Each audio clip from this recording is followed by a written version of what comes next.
It's the season of Christmas shopping.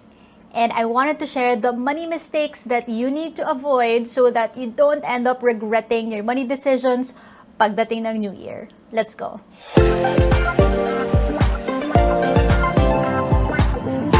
What's up guys? It's Nick. As you know, I'm a recovered shopaholic, now a money, mindset, and life coach empowering Filipino professionals to fund their dreams into reality. Quick life update, you guys. As you can see, my background is different because I've officially moved out to the new place. And then literally 1 month from now, I'm going to get married, and it's just a lot of exciting things going on in my life, and I'm excited to keep you guys in the loop as well. And the money lessons, you sure as hell would know I'm gonna share them with you guys, my money decisions, the things I decided to spend on and really put my time and energy on as I moved out and plan for this whole intimate wedding that's going to happen next month. So make sure you subscribe to the channel and stay tuned in my upcoming videos. So in line with that, Christmas shopping. This is a time when you're excited because your Christmas bonus is coming in, or mas madaming opportunities because it's the holiday season. And at the same time, my other side of it, which is that, are you sure you're going to spend it right? So in this video, I'm gonna share the money mistakes that you don't even realize when it comes to shopping during Christmas, because it's the ugly truth that we need to talk about so that the cycle stops with us. First money mistake that you may not even realize every time you buy something as a gift or with the whole gift giving process is that you may be seeking validation from others. This is something that really came about having been coaching Filipino professionals on this, is that we are unconsciously giving gifts as a form of wanting to validate ourselves that we have value, that we treat others because it proves that we are valuable to them. And so when we give a gift, we're hoping that when we see the reaction, that we're somehow going to validate ourselves that we are important, that we are able to be valuable to them. I mean, it's great to see like the reactions of our loved ones appreciating our gifts, of course, but then the danger is when we rely on their validation to prove that we are successful, to prove that we have value to give. Because what happens is that you're going to give a gift from a place of wanting something in return. Unconsciously.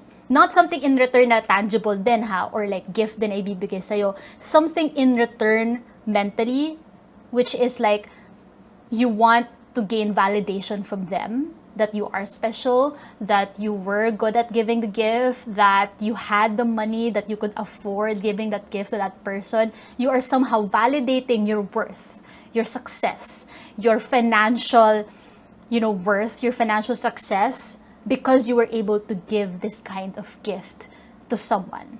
I know like all of this, it's happening very unconsciously, but like it really becomes a danger when you don't even realize the expenses that pile up because of the gifts that you give. It becomes dangerous territory when you see that majority of your expenses that turn into financial stress is because of constantly wanting to give gifts, to treat people. But in the end, when you're all alone, you're only left with stress and burden because you didn't even realize that you were constantly giving gifts. And then there's a potential of building up resentment because binigyan ko siya ng gift, how come you're going to want to get something in return? Like you might eventually build up resentment towards these people. Like, binigyan ko siya ng ganitong amount of gift, or I gave this kind of gift, how come I didn't get something similar back? Or like, because I treated them, dapat they should also treat me something similar. Or if I gave this gift, then they should also make me feel like I'm special and they appreciate me because I gave them that gift. And the thing is, the mind-blowing thing about this, the reason why we are giving a gift is because we're giving something. We don't say that I'm gonna give something and I expect something back. It's just giving. Gift giving. And that's why I say that it becomes dangerous territory when we're so used to giving gifts and treating others and subconsciously expecting something in return, such as validation from them. That's why I really love coaching my clients in really digging deep into when did they decide that their worth is based on getting validation from others. Wanting to prove that they are valuable based on what they give, based on what they can afford as a gift. Because that's really when we break the cycle. That's when you get really deep into the root cause of why you are constantly wanting validation from others, because guess what? It never ends. It never ends. When you're constantly wanting to get validation and proof from others that you're successful, that you are valuable, you're never going to be satisfied because you're constantly using others as the benchmark of how valuable and worthy you are. And so what happens is, kapag endless yun, edi endless din yung pagbibigay mo ng gifts, endless din yung mga expenses mo, like every single time, every single Christmas or every single occasion, parang pa-level up yung gifts mo kasi you want to feel like mag-level up din yung validation na marireceive mo sa kanila. And so, it becomes dangerous because yung gastos mo also becomes endless. That's why I love coaching and empowering my clients to really seek the best kind of validation from themselves. That they get to define what success is. That they get to define what will really satisfy them. That they get to define what success is on their terms. Because that way, when you are in control of your definition of success, your definition of what is valuable to you and you alone, then you get to put a stop of what is finally enough to give. What is finally enough to reward yourself, right? Pagdating ng Christmas shopping season, you know this is enough for you. Because you define like, this is my version of success. I won't let others define that for me. Therefore, I have the power and control over what I spend on, what I choose to spend on, knowing that it's on my terms. That's why I also love coaching my clients to create a healthy reward system where they don't feel like they have to restrict themselves in order to achieve XYZ. They don't need to deprive themselves. Kasi ang nangyayari kapag de-deprive natin yung sarili natin sa Christmas season, or sa Christmas shopping, then we're going to relapse eventually. Baka sa New Year, baka sa tail end ng December. So it's super important that we create the balance of enjoying the hard-earned money that we have and at the same time being intentional and mindful where it goes, as well as planning ahead for our future goals. So if you want to learn more about how I coach my clients inside my one-on-one coaching program, Fund Your Freedom, check the link in my description box below. This is where my clients really save and spend intentionally in line with their own version of success, their version of financial freedom. I booked out for the rest of 2022 and my slots have also been booked for January, February 2023, which has been crazy, but I'm so excited to serve my clients and how eager they are to finally get that financial confidence and take the step in investing more in their dreams. So if you want to reserve your slot for March, April 2023, then make sure that you fill up my form inside my website, link which you can find in the description box below, so that you can reserve your slot early and we get to make sure that we work together in the new year. Second money mistake to avoid when Christmas shopping is giving from a place of obligation.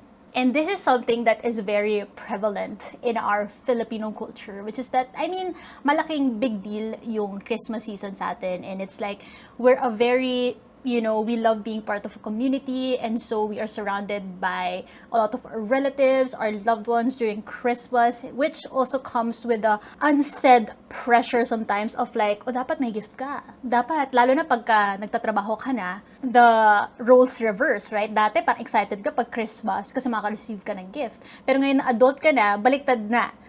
Iniisip mo na, shucks, may pera ba ako pambili ng gift? Or would this gift be enough for my, relatives and all of that? And so we don't even get to question like, are you giving because you feel obligated to? Or are you giving because you want to? And that's really something that I want you to really think about and reflect on. Because if it's from a place of obligation, there is a tendency for that to build up resentment over time. Of course, hindi agad-agad, or if not build up resentment, but build up expenses that you didn't even want to sign up for.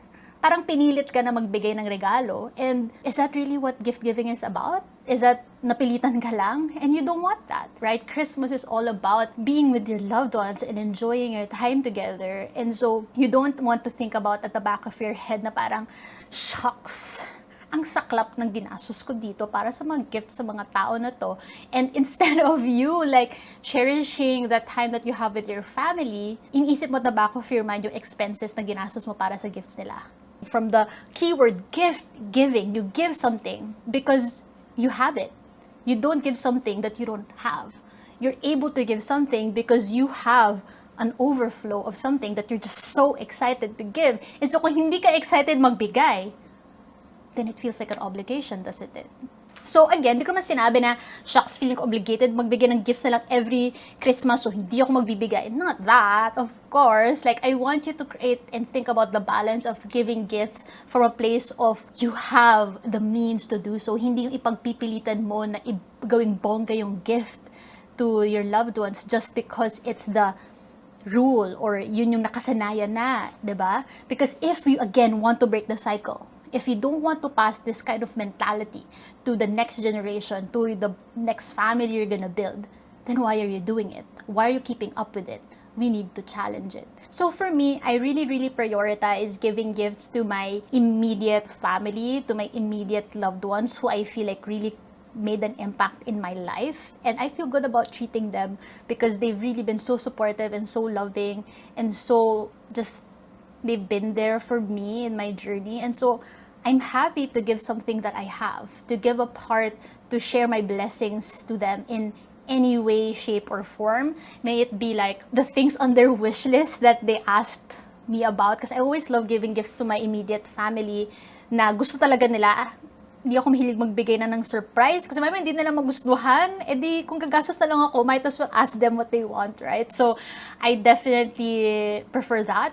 And then in terms of extended family, so I'm treating my extended family to a lunch in my favorite restaurant. And so, it really depends on you. What do you feel good about giving? Third money mistake to avoid when Christmas shopping is that I want you to think about, you don't want to start the new year with burdens, right? You want to start the new year with a fresh start.